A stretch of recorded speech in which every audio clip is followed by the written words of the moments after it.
Hello, everybody. Welcome to This Is MLS, a very special Friday edition. Jillian Sakovitz alongside my guy, Modu, and Dax McCarty, a couple of former All-Stars in the house after a week that had a major announcement. So we're going to talk about the All-Star roster, who is making us smile, who was snubbed, all of that. But before we get into that, I want to ask the two of you. It's kind of become like the gender reveal or the engagement on social media. The All-Star announcements are next level. You've got people's families coming in and telling them their pets. Two former All-Stars going a little further back. How did you two find out when you were All-Stars, Mo? I wanted Dax to go first, actually, because my story is a little bit, it's not as flattering for me because I actually got called in because I don't remember who got hurt, but somebody got hurt. This is 2014. I had just come back to Major League Soccer. I'm playing in Philly. And yeah, All-Star names get released. I wasn't one of them. Low-key, I was kind of pissed. I'm not going to lie to you. But as justice would prevail, I guess you could say, somebody got hurt. I can't remember. And then myself, I think Sean Franklin and maybe Bobby Boswell, the three of us got called into Portland. We go to play against Bayern Munich. And so my reveal wasn't anything special, or it was special, but it wasn't anything like unique or anything like crazy that you're seeing nowadays. They brought in the ringers, huh? And that's what happened. Okay. Yeah, I wish I could say, Jill, that this was like some big pageantry thing that they used to do. Mine was incredibly boring. My coach, Jesse Marsh, called me. It's like, hey, man, congrats. You're an All-Star. Awesome. I don't even know where I was, probably walking my dogs. And then the other one was with Chicago. We were in the locker room together, and the Fußball Gott, Bastian Schweinsteiger, had been voted in. And then our head coach, Velko Panovic, had revealed that myself and I believe it was Johan Kappelhoff, we were added as coaches' decisions. So very anticlimactic. They're a lot more creative these days. I know. That's why I asked the two of you, because it's like in the world of social media, it's just like totally next level. Mo, you said 2014 and Dax, you getting the nod, 2015 and 2017. I want to talk about the people who got the nod for the 2025 MLS All-Star Game, which is coming up in a few weeks in Austin, Texas. We're going to go position by position of who you're looking forward to seeing the most and who you're the most bummed that you're not going to be seeing out there. We know that the snub conversation kind of always gets the people going. We're going to roll through the goalkeepers because there's three of them, of course, and it would be rude to pick two between the two of you. So I want to give a little bit of a shout out to Dane St. Clair. I interviewed him in 2022. Mo, fellow Terp. Yes. He had no problem getting mic'd up. He gets it. So here for Dane St. Clair, then Brad Stuver. Mr. Austin knows how to show off the city. He's going to be fantastic. And Yohei Takaoka, a big reason the Vancouver Whitecaps were top of the West for 4 months, and the first ever Japanese-born player to get the honor. So here for all three goalkeepers. All right, now let's go over to the defenders. Dax, I want to know from you, who are you looking forward to the most, and who was your biggest snub? Oh, man. First off, I agree. The goalkeepers, I think all three of them are highly deserving. So congratulations to all those three. And Dane St. Clair hopped on MLS 360 with us on Wednesday. What a gentleman, Canadian, nicest guy ever. So congrats to all those goalkeepers. As far as the defenders go, I'm very happy with all the defenders on the list. I think they're all highly deserving. You have some young players, you have some older players, but one player in particular really stands out for me, Mo, and that's my former teammate, Andy Nahar. I played with Andy Nahar at DC United. And for people that maybe don't realize how much I'm going to age myself right here, Andy Nahar was a 17-year-old when he turned pro. And he was a winger, one of the most dynamic wingers in MLS. He was a phenom. And he went over to Europe and he reinvented himself as a fullback. And this was a player that was so good, he had Arsenal sniffing around him. Arsene Wenger and Arsenal were sniffing around him until he got a devastating knee injury, which put him out for a very long time when he was at Anderlecht. But we're talking about a player who is one of the most talented individuals that I've ever played with. And the fact that he was a winger to start his career has made him so exciting as a fullback for Nashville SC. He fits perfectly into BJ Callahan's plans in terms of how they want to attack, what they want to do. He's so comfortable in possession. He's got 6 or 7 assists on the season. He's one of the most creative fullbacks we have in MLS. Typically, when you go to an All-Star game, you go for the attacking players. I promise, people that don't watch Nashville as much or seen Andy Nahar play, he's box office. He's one of the most fun, exciting players in the league to watch, and I'm really happy for him. As far as snubs, I got to go with my guys, Kai Wagner and Dan Lovitz. Both of them are having great seasons at fullback for Philadelphia Union, Nashville SC, respectively. I feel like it's the year of the fullback, Mo. All fullbacks are having a great season, but very happy for Andy. Well, wow. The way you just described Andy, it's like, how can you follow against that guy? up? That's what I'm saying. I don't know where I even go from here, but to your point there, it feels like modern day fullbacks, fullbacks or they tend to be converted wingers, right? That's what we usually see more and more nowadays. But the guys that I'm going to give a little bit of love to, first of all, shout out to Alex Freeman, another young fullback doing his thing, 20 years old. His growth, his rise this year in his first season as professional has been absolutely incredible. And now he's with the U.S. men's national team, just starting all 3 group stage games in the Gold Cup. So yeah, he gets his praise for sure.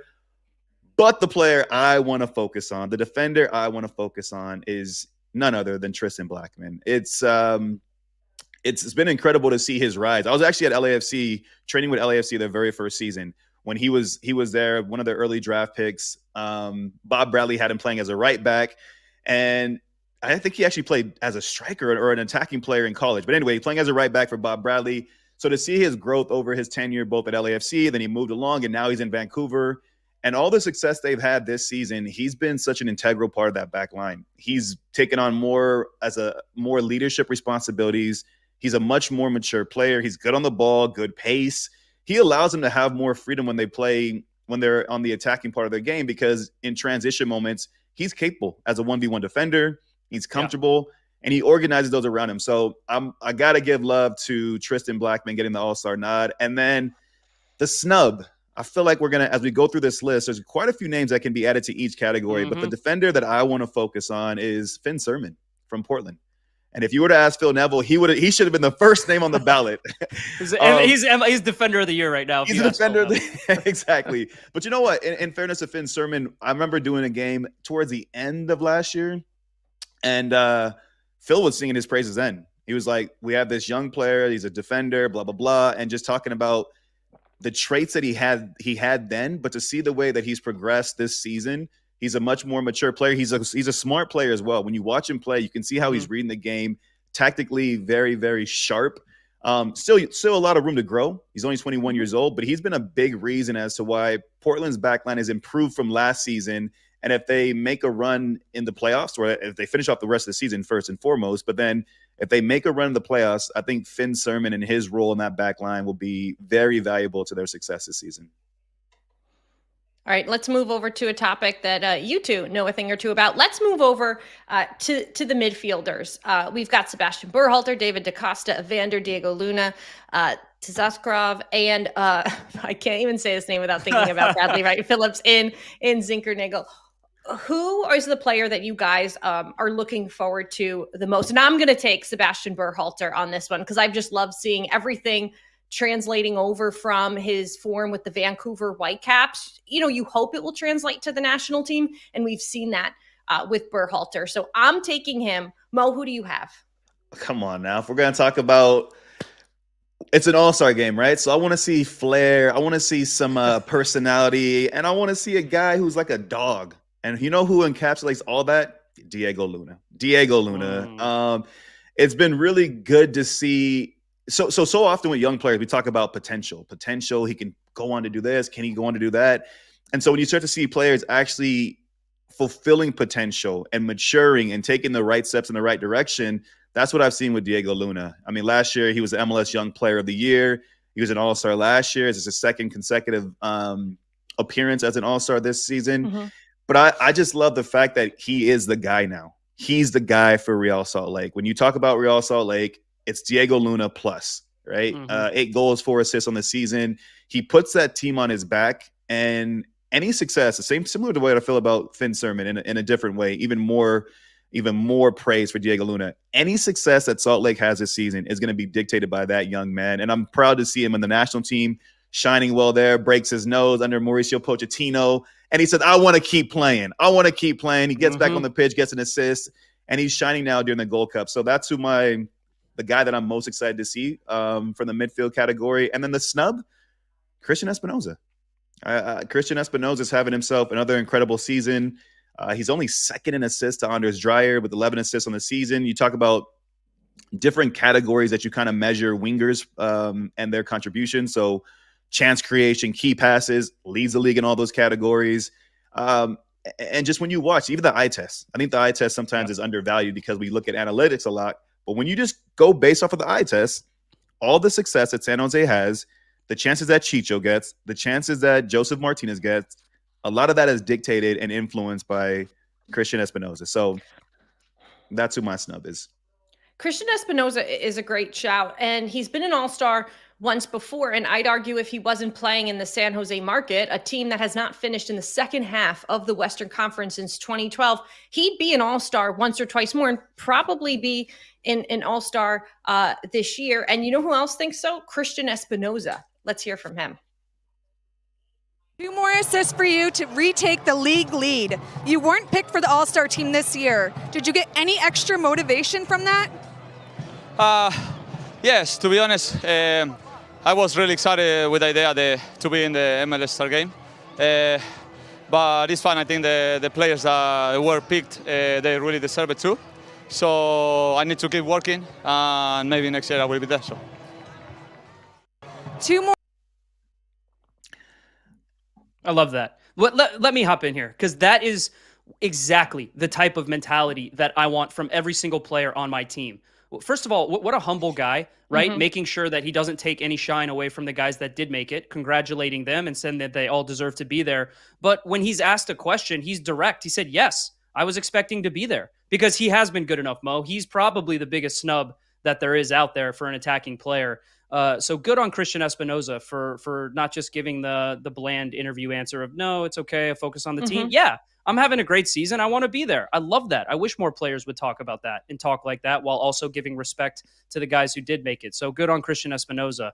For me, this one's easy, and I'm disappointed in my colleague Marisa Dew here. A baller of a defensive midfielder in his day, could play center back at the time, comfortable on the ball in possession, hard in the tackle. This guy knows that even though the attacking players get all the love, he's not going to give love to the sixes, to the Jeppe Sverskov, who's been the best defensive midfielder in MLS this year. That's who I'm excited to see, because guess what? I know from experience, okay, I had to play against Real Madrid as a single six when all of my attacking players would not come back and defend. And so it was basically on me to just run around in midfield and be hopeless against a great team, okay? So Jeppe Sverskov has been fantastic this year for San Diego, the best defensive midfielder in MLS. I knew nothing about him coming into the league. Watching him play, sometimes you get reminded of a little bit of Sergio Busquets, right? In terms of his composure, his calmness, the amount of times I've seen him get the ball under pressure in his own box and make the right pass and figure out the right solution for how to get his team forward.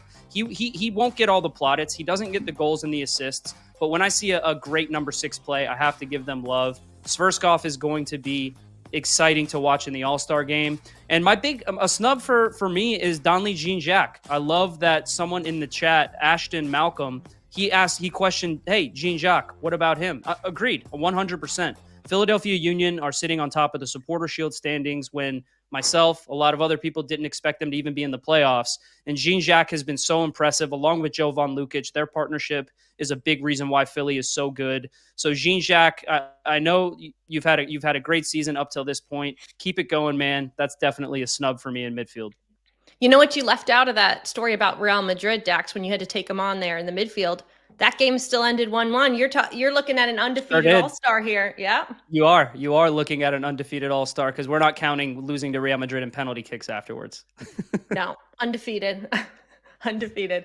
To something I want to just remind everybody, because Dax mentioned the chat, is you have to like and subscribe here to MLS and get in the chat, talk to us, because we're going to take your questions. And we're not the only ones that are going to take your questions. Captain of the New York Red Bulls, Emil Forsberg, is going to take your questions as well. He is joining us at 12:20 Eastern time, Mo. That is 9:20 Pacific time, okay, out there on the West Coast. So Got it. That's in about 5 minutes. So before we bring him in, let's talk a little bit about the forwards during the MLS All-Star.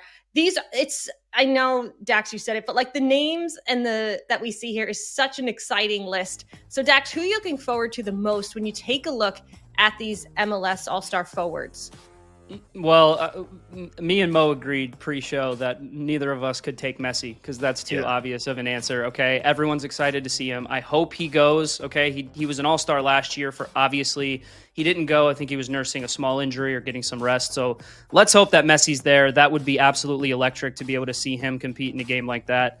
And even if he doesn't play, if he's just there for the vibes, also very cool. I'm excited to see Brian White. He's having a great season so far, the best season of his career, getting the praise that he deserves.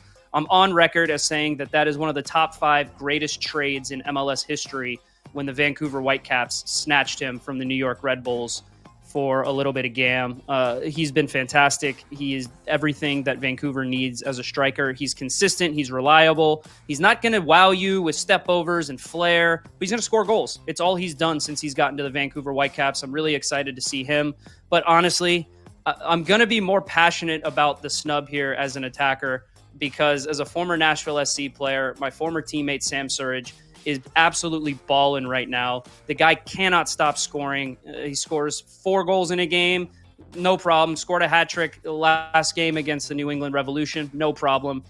He's been one of the most dangerous strikers in MLS this year, along with Ty Baribo. So look, there are going to be snubs up and down the board, but this is egregious. Sam Surridge should be there. I'm very disappointed for him, but I'm excited about his mentality. He won't care as long as his team keeps winning. I think he's going to be happy. Surridge has scored goals in 5 straight games. Mo, who you got? No, that's impressive what Sam Surridge's done. But let me just rewind the tape real quick because you mentioned undefeated All-Star. Jill, I also am an undefeated All-Star, just for the record. Just for the record. 1 for 1. I know, you sure are. You know what? I actually meant to start off the show by saying I'm joined by a bunch of undefeated All-Stars. There we go. I'm there sorry. we go. We add that little. Okay, we get the correction in. No problem. Okay. As Dax mentioned, we can't talk about Leo. That goes without saying. Messi is Messi, and of course. But I like the way that you introduced your midfield choice because it was similar for me with Anders Dreyer. Wasn't incredibly familiar with him, but what he's done for San Diego this season has been nothing short of incredible. I think he's overperformed, to be honest with you. He currently has the most goal contributions in the league, 12 assists, leads the league, 8 goals in addition to that. The guy plays – there's only 2 players ahead of him on his team who have played more minutes. Goalkeeper, CJ Dos Santos, so they never leave the pitch. And then center back Chris McVeigh. So when you talk about durability, being available, and then delivering it when you're on the pitch, I'm not sure there's a player in the league at the moment who's surpassing Anders Dreyer. And he does it in fashion too. He covers ground, and not just being an elite level All-Star. I would say he's in the MVP categories race as well. Because of his performance. He's not in the category, Mo. He's the guy. MVP of MLS, right? He is Dax's MVP. He's Dax's MVP. Right well, then I'm glad we're aligned, man. It's not often that we're aligned. So I'm glad. Say it with your chest. We're aligned. I'm saying it with my chest. I'm saying it proud, man. All right. Anders Dreyer he's that guy. I'm excited that he's in the game, and I hope that he starts and balls out the same way he's been balling out for San Diego FC. Okay, snubs. I respect and I appreciate the Sam Surridge shout, but Kevin Denke for Cincinnati. The guy's been incredible. And, when you come in as a high-priced DP, sometimes it takes you a little while to settle. Sometimes it takes you a little while to find your feet. And there's pressure and expectation that comes with that. This guy has been all that and then some for FC Cincinnati. 11 goals on the season. And I'm glad you guys talked about Sam Surridge and the way that he's scored multiple goals in multiple games. 5 games, I think you said, Jill, that he's scored in consistently. 5 straight with goals. 5 straight. I also measure strikers and the goal tally based on how many games they've scored in. So Kevin Denke, he has 11 goals. He's only had 1 game where he's had multiple goals in that game. That was against Sporting Kansas City. By the way, the second goal in that game, if you haven't seen it, goal of the year contender, bicycle kick, ridiculous. We know that, Mo. It made our top 3 here on This Is MLS. Well, there you go, ridiculous. But he's clearly an avid viewer of the show. Every day, all day, every day. But anyway. 11 goals. He scored in 10 different games, right? So he's not just racking up multiple goals and then going dry. No, he's a consistent threat, consistent goal scorer. So for me, he's the biggest snub when it comes to strikers. And you got a fun nickname for him, don't you, Mo? You KD, start, baby. You want to start this? KD. I don't know why it hasn't been coined before. Like, The I new don't know KD? why. The new KD. The footballing KD. You know what I mean? Okay. The footballing KD. Like it. Jill's looking crazy. She's looking at us like we're crazy right now, Dax. Yeah, I don't like know. a little bit, like a little bit. But I mean, Kevin Durant, he's got his hand in some MLS, so Yeah. I'm here for There you that. go. I'm here for that as a minority owner of the Philadelphia Union. Philly. Yeah, Philly. So I just want to remind everybody, Anders Dreyer, 20 goal contributions makes it. And then this is a little damning. Sam Surge, 18 goal contributions just behind him. Then Evander, 16, Messi, 16, Mukhtar, 16, all MVPs. When you look at the name Lionel Messi, you know, we moved past him because he's everybody's choice. I hope we absolutely see him in Austin as well, Dax, as does everybody else. It's incredible to think about what it means too for like a Diego Luna or a Brandon Vasquez or any player who's going to be like, hey, I could share the field with Messi for 30 minutes or whatever it is. When you guys were all stars, who was the person you were looking forward to the most that you would be sharing the field with? You want to go first? You know what? Diego Valeri, the legend. When I got selected to the All-Star game in 2017, Diego Valeri was a guy that I admired. He was a guy that I wanted to play with. And when you meet him in person, just his humility, it really smacks you in the face. What a wonderful player he was to play with. And then in 2015, I got to be honest, Kaká, just elegant midfielder, brilliant, one of the greatest players of his generation.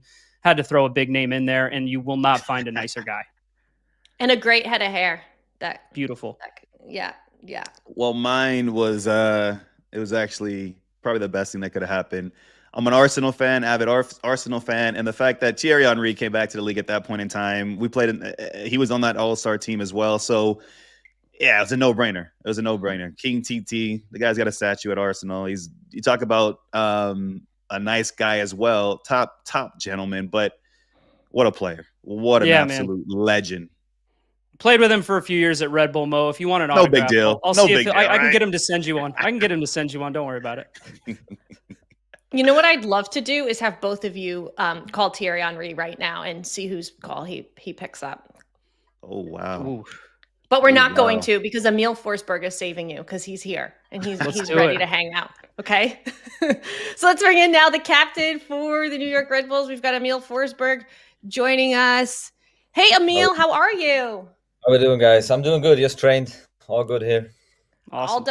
All done with training. Emil, we want to kick off the show. We're going to talk to you about so many wide-ranging bits, but we want to kick off the show with a little bit of rapid fire, some completely random questions. So Okay. I'm going to start. I want to know, before you came to the New York Red Bulls, you spent 10 seasons with Leipzig, a club that you signed for at just 23 years old. So I got to ask, as a 23-year-old Emil Forsberg, what did you buy with that first big paycheck? I think it was a pair of shoes. Nice looking shoes. I think those days it was important to have nice shoes. So I think I bought some nice shoes. Emil, I can say it's still important to have nice shoes. I'm a sneakerhead. I'm a sneaker addict over here. A lot of my money goes towards shoes. I've tried to calm that down. My question for you is, when you were a kid, you were dreaming of being a footballer. You know, I think we all had these moments where there was someone that stood out to us that said like, "Ooh, I want to do that." Who was that person for you? I think you have different phases a little bit. If you get older, you realize more your playing style, how you want to play, and then you look at those kind of players. But for me, it came naturally, of course, as well. Zlatan, as a Swede growing up, he was so influential in every single way. But then I was a left winger. So for me, I looked at Ryan Babel.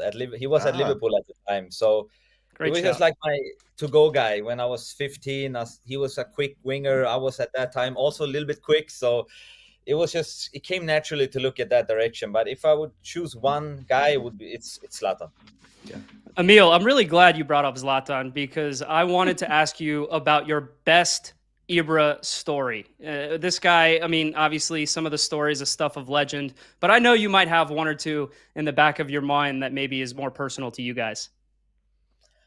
I mean, we always, with the national team, we always had shooting contest after the trainings, and sometimes he would just stand there, look, and then he will ask, "Okay, we first to 5," and he just comes in and he gets 5 within 2 minutes. With left, right, it's a volley.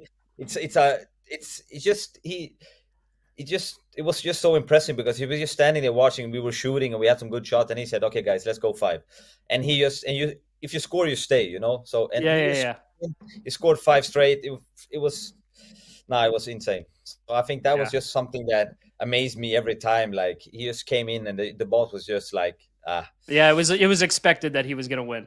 Yeah, it was. He knew it already as well, but it's just like insane. Emil, a big part of this show is not just questions from us, but questions from the fans. And Ethan Surley is very excited that you're here. And he wants to know, what was your favorite goal that you have scored so far, part of the New York Red Bulls? Ooh, I think my favorite goal, I scored a lucky one in the World Cup against Switzerland in the round of 18. But I would say my goal against Union Berlin was in the cup semifinal, last minute. We took us to the final, which we later won. So I think that one was my most important goal because it led me to my first title with Leipzig. So I would say that one. Emil, we're on the cusp of the MLS AllStar game right now. Obviously, the AllStars have just been announced. I'm just curious. Obviously, you playing in Germany for the majority of your career, coming from Europe, the idea of an All-Star game must be like a little bit of a foreign concept to you. And so I'm just curious. And by the way, you're having a fantastic season. Choupo-Moting having a fantastic season. Carlos Coronel having a fantastic season. So with the amount of teams and players that are having great seasons in MLS, it's a little disappointing that we can't have more All-Stars because I think you guys are absolutely deserving. Just what's your idea of an All-Star game? Like, are you excited to watch it? Do you think maybe, hey, if you have a few days off, you'd go check out the festivities? I feel like you really like the vibe around what an All-Star game would be. I think for every player, of course, now, but it's a great feeling, a great accomplishment for a player to get called to an All-Star game. I think it showed that you have played a fantastic season. But for me and Choupo and Carlos, for example, we don't need the All-Star to know how good we are if in that kind of way. You know what I mean? I think I'm happy for the guys going. I think it's going to be a great time for everybody involved. And the idea is, I mean, you don't have it in Europe. You just have it after the season who performed the best. So it's a nice concept. I think it's a good accomplishment for the guys who get called to the MLS. It's a good for your confidence. It's good for the guys knowing, okay, I played a good season. I can keep riding on this afterwards, meeting some guys, other guys from other teams. It's a good way to connect. But yeah, I mean, for us, I think we continue to focus on what we have to do here. We went to the final last year, and that's our goal still this year as well. So, I mean, it doesn't take the focus away. But like you say, I think it's a great thing. People get confident from it. You can grow from it. You can keep playing on it after the All-Star game. So I think it's a nice thing. Just a little bit more on the All-Star game, Emil. I'm just curious, like, obviously, I'm sure you've seen some of the activities that go on, the skills challenge and that kind of stuff, the crossing and finishing, the crossbar challenge. They did introduce goalie wars. I think that's a game that maybe Dax and I would have thrived in playing as goalkeepers out of position. I'm curious, which one of those competitions maybe stands out to the most to you? First of all, I will win them all. But then, yes, love that. I like the crossbar challenge. I think that's the funny one. I think it's a good one. We do it here in training as well, and I like that one. I think that one is well, and also like crossing and finishing is always fun, but that crossbar is a little bit more about just having a little bit of luck in that moment because it's not that easy. So I would choose that one. Emil, I want to ask you, New York Red Bulls fans started to maybe get a little excited yesterday because there were some rumors floating around that included the name Timo Werner, a former teammate of yours. You guys spent 5 He's smiling already. Yeah, 5+ seasons together. I'm not going to ask any deep questions, but what can you tell us, Emil, about the rumor? Oh, sometimes rumors are true, sometimes they're not.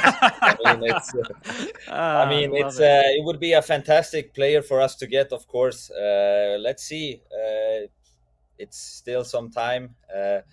I know Timo very well. I spoke to him 2 days ago, I think 2-3 days ago. So let's see. It's a fantastic player. We would be more than happy to have him, but it's for me. I can't comment more on that in that way. Emil, can you comment a little bit more on the season you guys are having? Because I feel like it was a little bit inconsistent last year, but you guys made a fantastic run to MLS Cup where you fell just short against the LA Galaxy. It's been a little bit up and down again this year in terms of your guys' form, in terms of just not really being able to string together a lot of good results. And so you're right in the thick of the playoff race right now. You're settled. You're acclimated. What's one thing you guys want to focus on to try to be a little bit more consistent to help your push for the playoffs this year?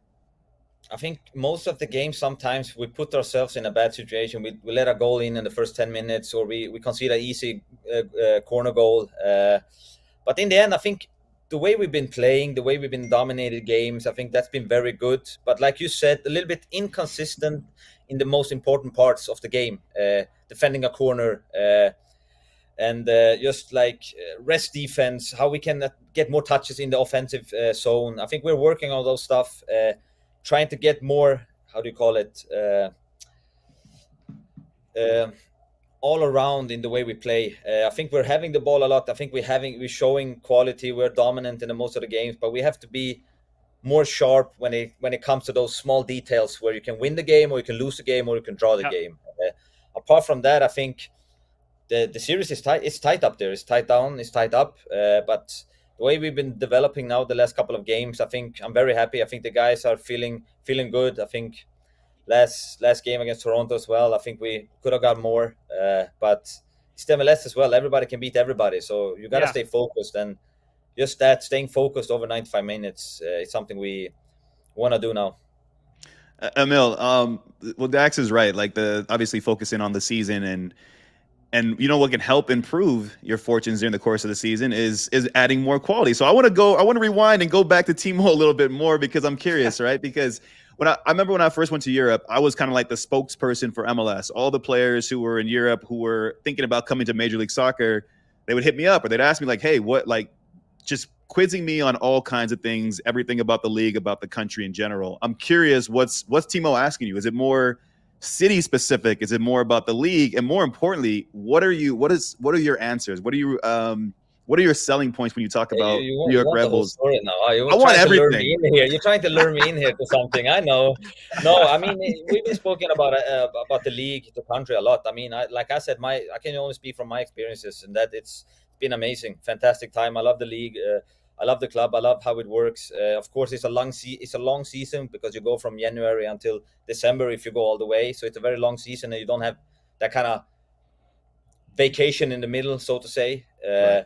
So, but apart from that, I mean, it's up to every individual what they want to do with their career, or what they want to do, what they see themselves doing. I mean, for me, it was clear to come here, and if Timo has that feeling, I'm just spoken positive things about the league, about the club, about everybody here in our dressing room. So, I mean, that's what I'm doing.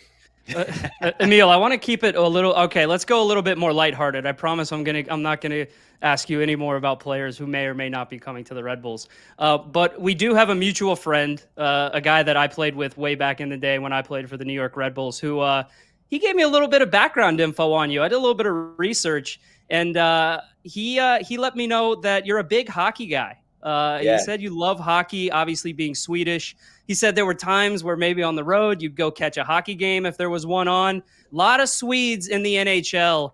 And I'm just curious, like, how big of a hockey guy are you? Is that like your second sport? And I know I played for Nashville as well. And so I went to a few Nashville Predators games, couple good Swedish players there. Forsberg, any relation, second cousin, anything like that? Are you friends with these guys? You talk to them? I think people called Forsberg are generally good in soccer or ice hockey.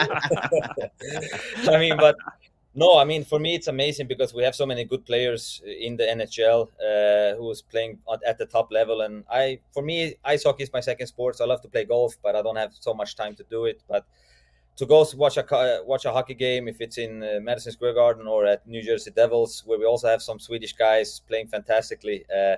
I just love the sport in general, trying to stay in contact with some of them. So it's amazing. I love hockey, and I'm trying to watch it as much as I can. If you had to give up one for the rest of your life, okay, you couldn't go watch hockey anymore, or you couldn't play golf, which one are you giving up? Oh, I would give up not watching. I love to play golf. I need to play. It's good for my. I need to play golf. I would have to say that's the right answer. Yeah, no. I would give up ice hockey because I need the golf. I need the golf.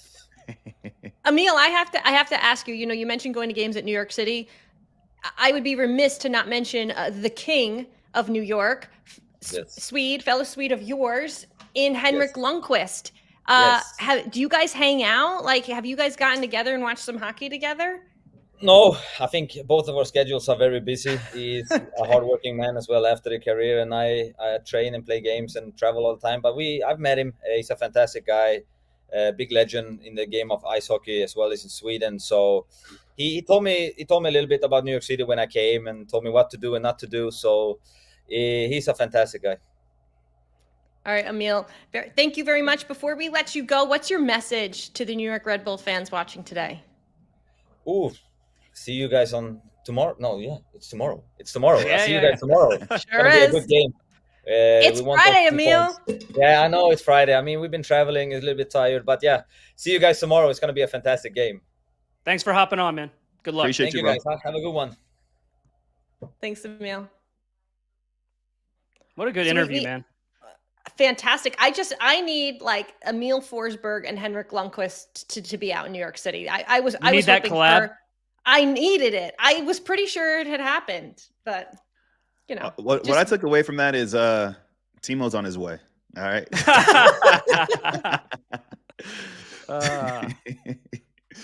He would not be a good poker player. He does not wear his emotions well on his face. It's like, I don't know.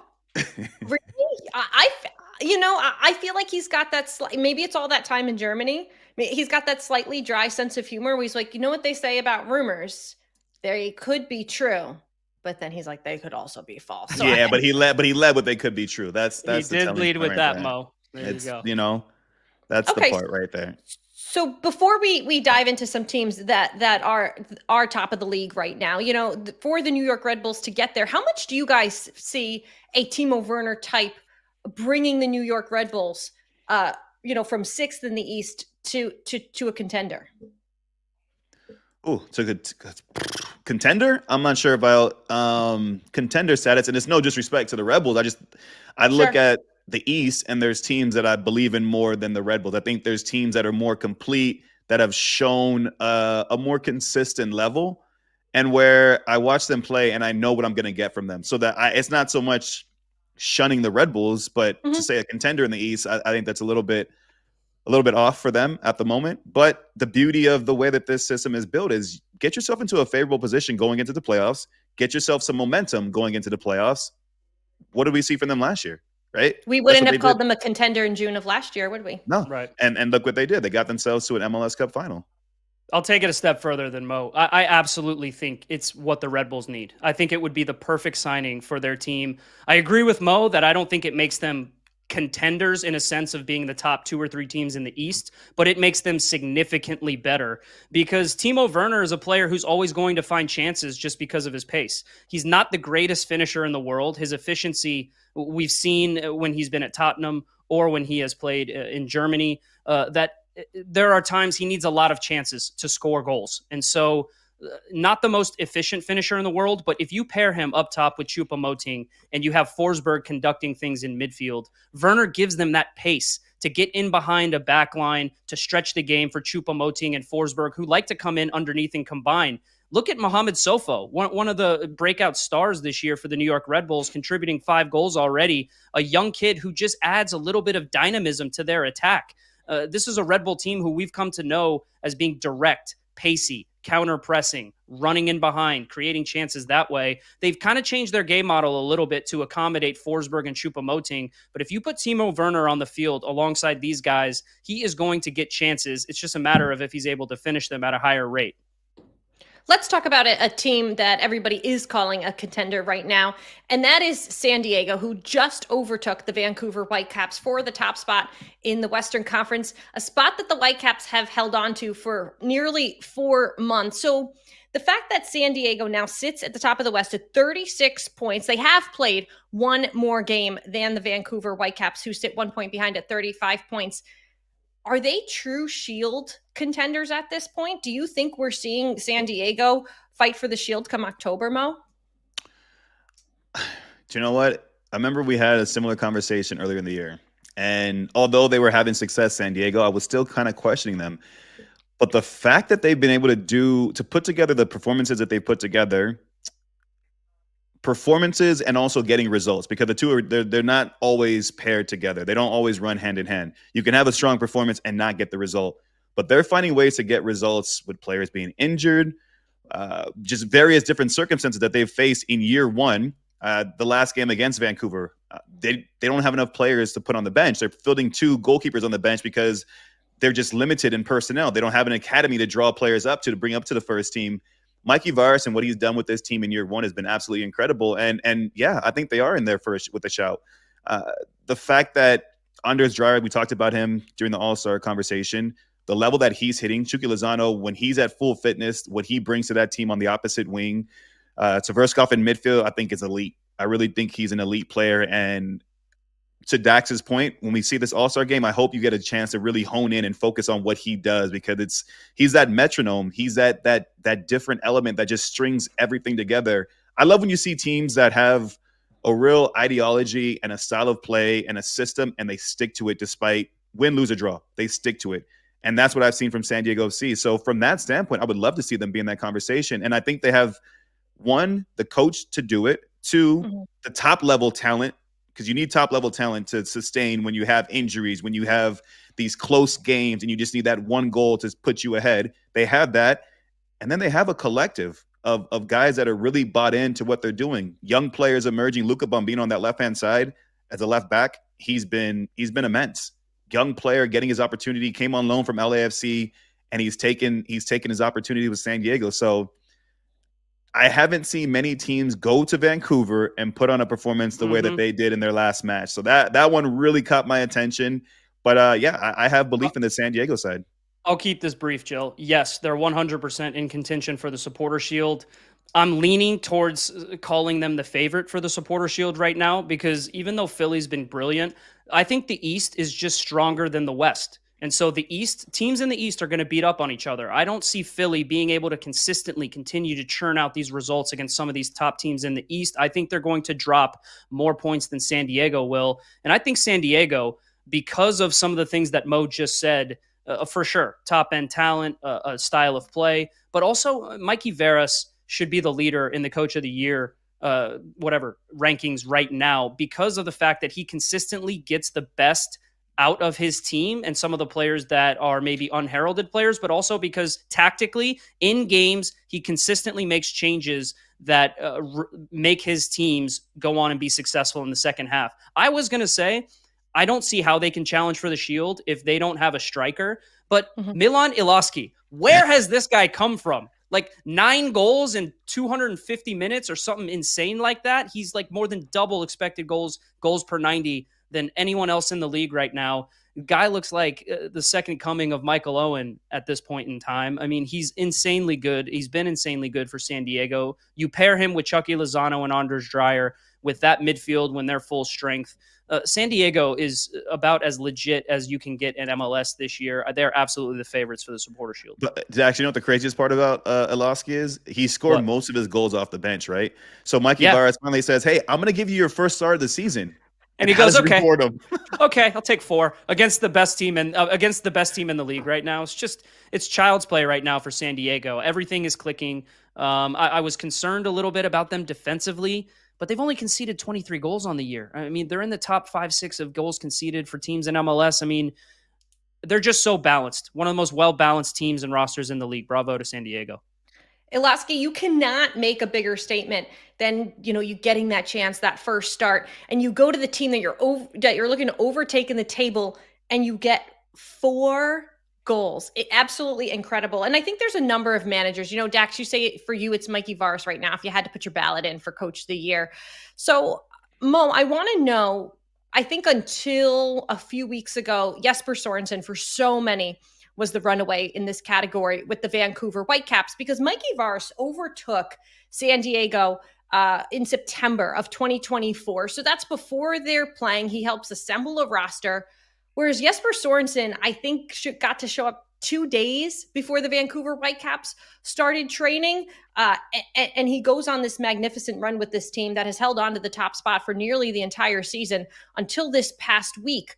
And then you mentioned BJ Callahan with the Philadelphia Union, Mo. So I'd love to know if you had to rank the three of them now. Bradley Carnell, Jill. Sorry. Bradley Carnell with Philly, BJ Callahan with Nashville should also be in the conversation. Thank you. Yeah. Bradley Carnell. The B's and the C's throwing me off. If you had to rank them, Mo, who's getting 1 through 3 for you? Oh, So I've been all year singing the praise. I think Dax and I were on a show earlier on this year, and we were going back and forth. He was backing Mikey Varis early on, and I was backing Jesper Sorensen. And oh man, it is tight. It is like a 1A, 1B.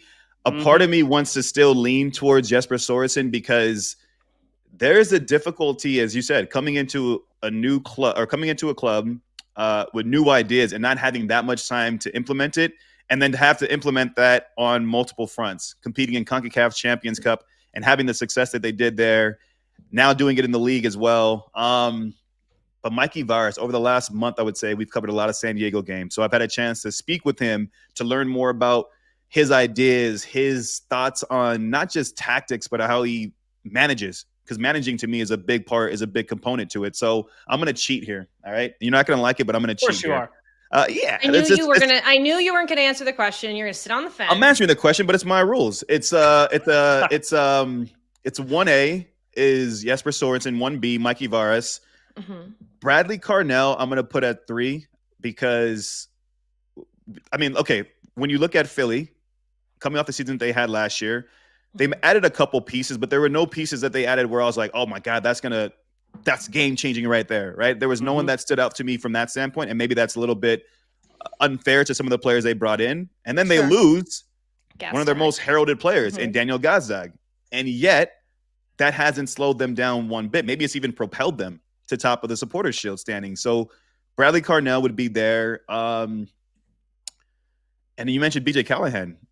What he's done with Nashville made them not just successful. He's found a way to get the best out of Sam Surge while also introducing a style of play that I think neutrals would buy into more. If you weren't a Nashville fan, if you weren't from Nashville or had any ties to Nashville, and this is, again, no disrespect to Gary Smith because he got results, right? He got results for that team. But the style of play wasn't like what we glorify and what we praise. But now they're playing a style of football where you're like, ooh, I want to watch that a little bit more. So I don't know. How do you feel, Dax? How do you feel about my ranking? I tell you what, not just Gary Smith, but you need to be careful because I was a part of those teams too, okay?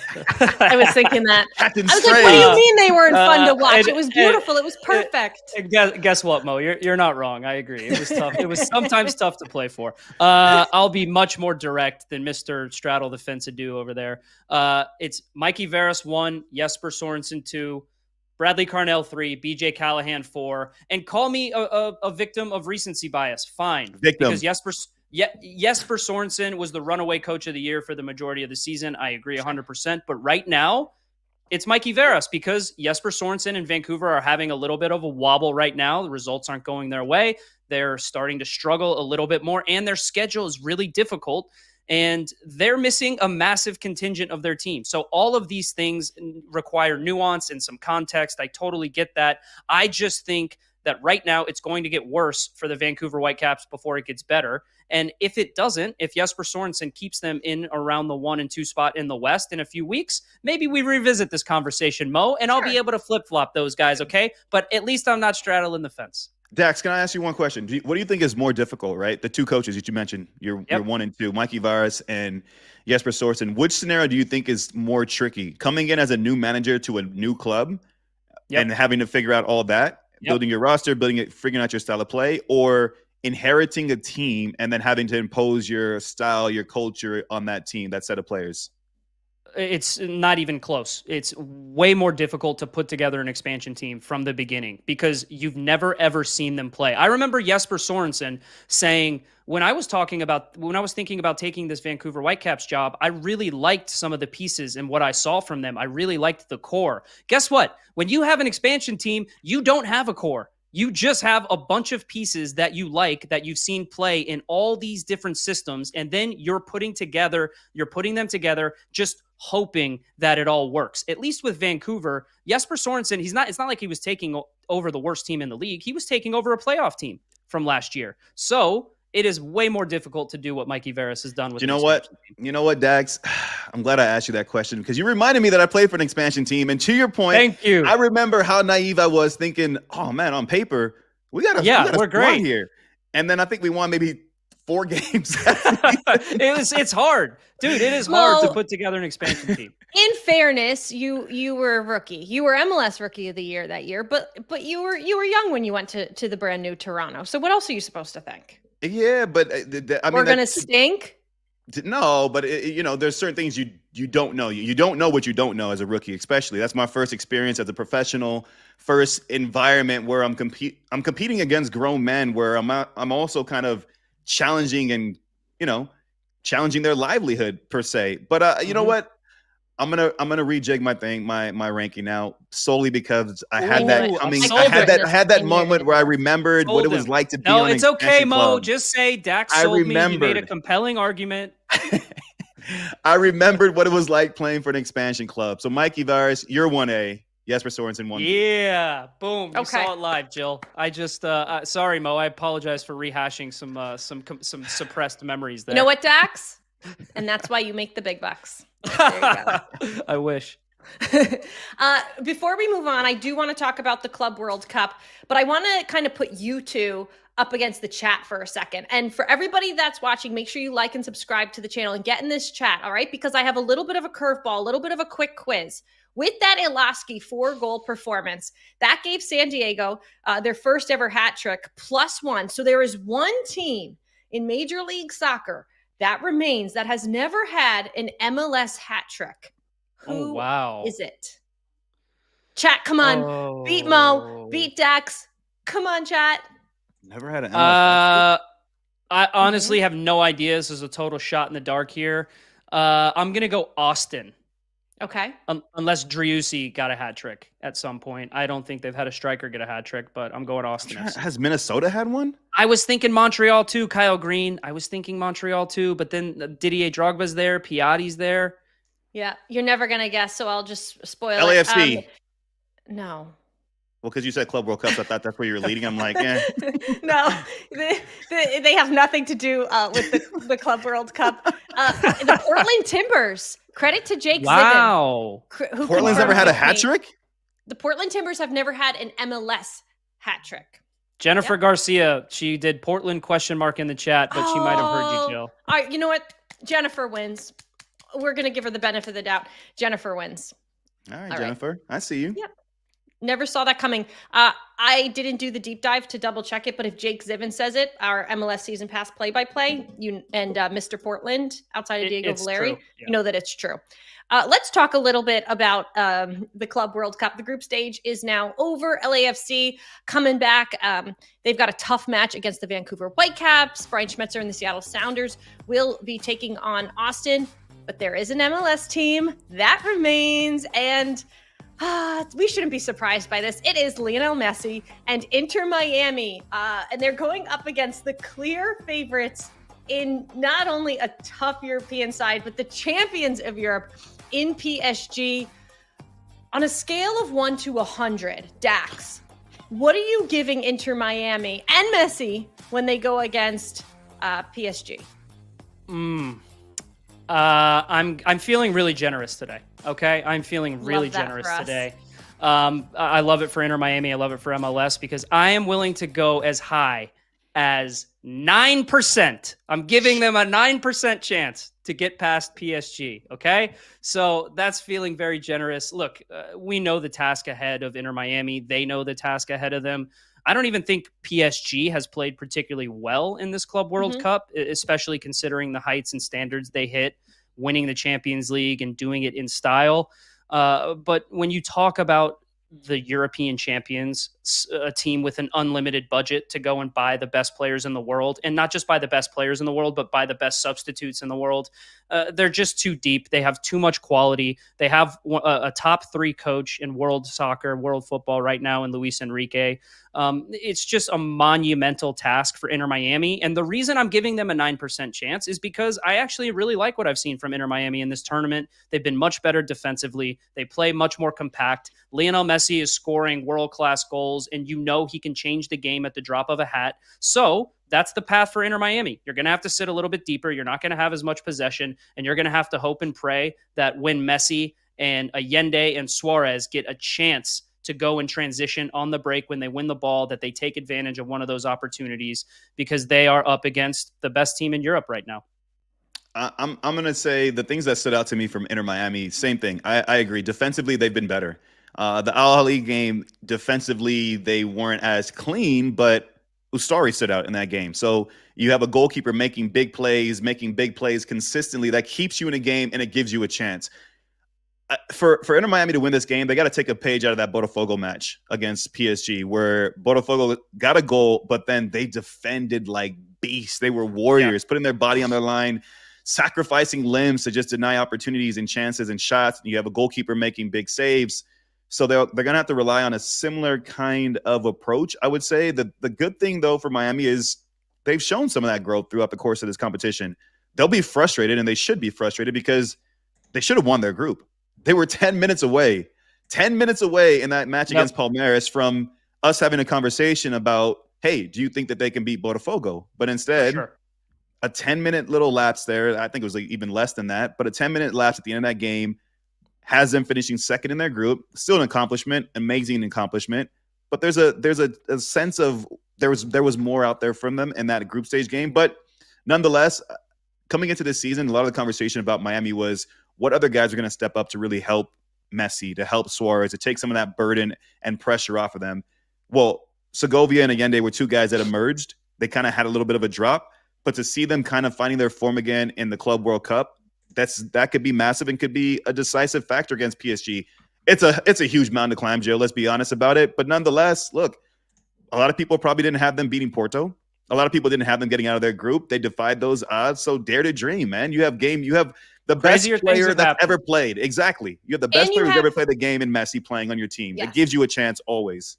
And you not only have the best player in the world going up against Paris Saint-Germain, you have a slightly bitter Messi. Everybody knows that PSG and Messi did not go well. He left, and there was a bit of a broken relationship there. So I never want to see an angry Messi, and I don't think the opponent does either. So I feel like there's a little extra for Messi to prove. Not only is he going up against the Champions League winners, but a place that he spent a couple of seasons. So I'm really, really looking forward to this. And Dax, when we talked about what would be a win for MLS as a league, it would be one of these teams getting out of the group. And it is now Miami who comes into this round of 16 undefeated. So I want to know, aside from what happens in the Miami PSG game, what would you say MLS's message to the world has been post-group stage? Well, MLS is getting better, certainly. They are improving in all aspects of the quality that they are showing against, quite frankly, great teams from throughout the world. Seattle Sounders lost all 3 group games, but they played well. Games. They played well. I'm disappointed for Seattle that they didn't do better in front of goal, because their overall performances were stuff to be really, really proud of. And you had players like Obed Vargas and Christian Roldan going toe-to-toe with Vitinha, with Rodrigo de Paul, with some of the best midfielders in the world. We're talking about European champions, and we're talking about world champions, and yet it's still MLS guys that aren't just sitting back, happy to be there. They're playing really well and giving as good as they're getting. So I'm really proud of the performances of the Seattle Sounders. Hopefully they use that as a springboard to do well in MLS. LAFC, not as much, a little bit disappointed in their performance, but nonetheless, they were able to get a point at the end of the group stage as well. So MLS is certainly getting better. Everyone can see that. It's just a matter of now going and taking that next step forward, Mo. I would say LAFC, nature of the beast in that they didn't get to play any games at home. If they played at home, I do believe they would have had a better result in a couple of those games. But I do agree. To me, the biggest win is that this was a massive opportunity for Major League Soccer on a global platform, on a global stage against the best teams in the world to showcase what our players and our talent looks like at that level. And although the results didn't all go in favor of our teams or in the way that we would have hoped, there were enough players that shined. There were enough young players that got opportunities. Noah Allen's the best defender on Inter Miami. He's going to be playing in a round of 16 match against Desiree Doué and Barcola and these kind of elite level stars. So I'm excited for that, and I'm excited for the future of this competition, but also MLS's participation in it. Did you give a percentage of PSG versus Miami, Mo? Or did you get out of that one too? You know what? It's been a minute since we've worked together. I used to have to be on my toes to get you and like I'm kind of letting you off easy today. Do you know what I do want to know? Percentage.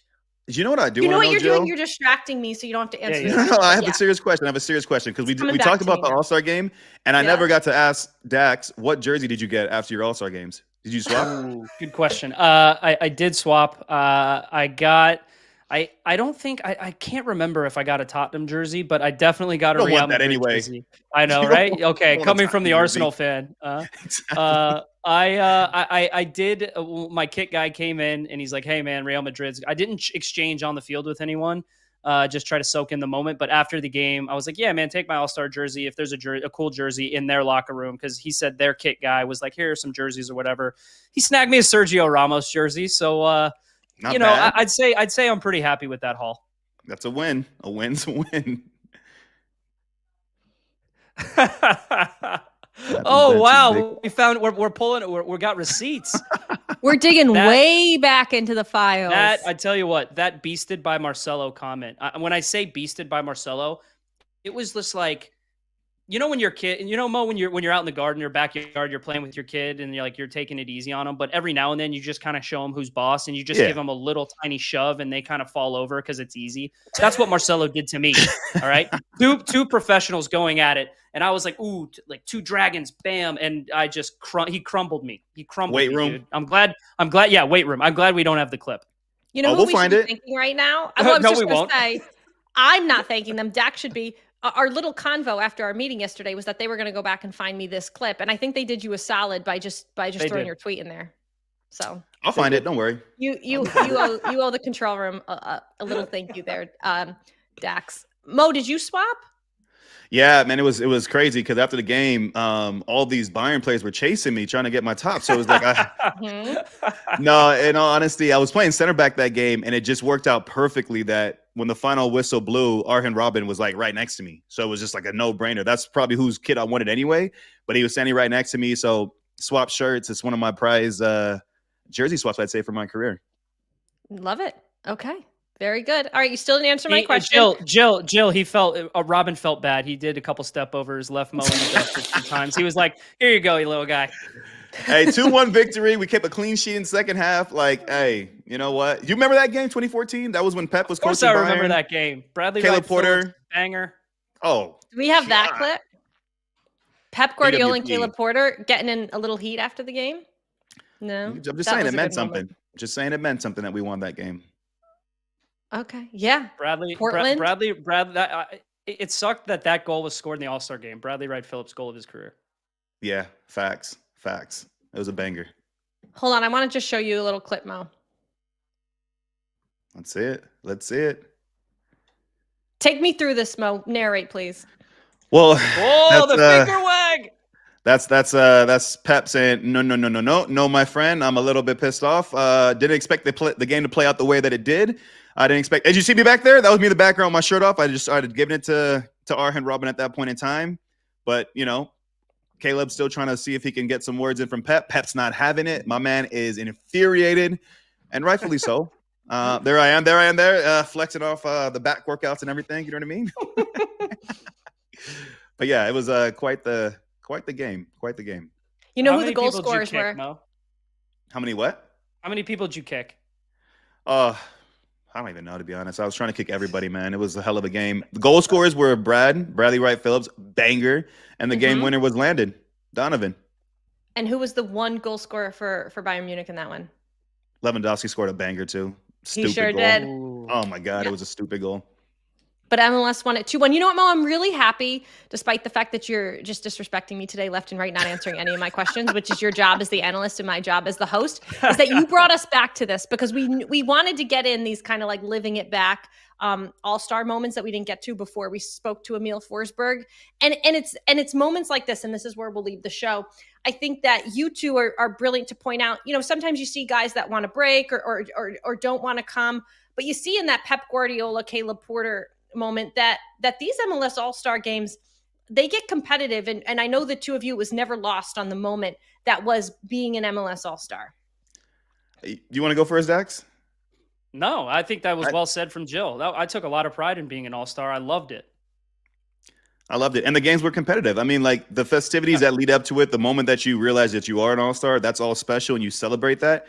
But ultimately, when that whistle blows and you're between those four white lines, it's a game. And you look across the pitch and you see whether it's Bayern Munich or Real Madrid or, another small club from London, you realize you want to win that game, right? You want to win that game and there's a point to prove. So there's always the pride. Bonus check is nice too. Bonus check is always nice. Shout out Luke Jacob. All right, there you go. All right, everybody. That does it on this Friday edition of This Is MLS. Mo Adu, Dax McCarty, my two unbeaten MLS All-Stars out here. I'll take the L today. I'm Jillian Sakovitz. We'll see all of you next week. And remember, subscribe to our MLS YouTube channel, and get in the chat next time we see you.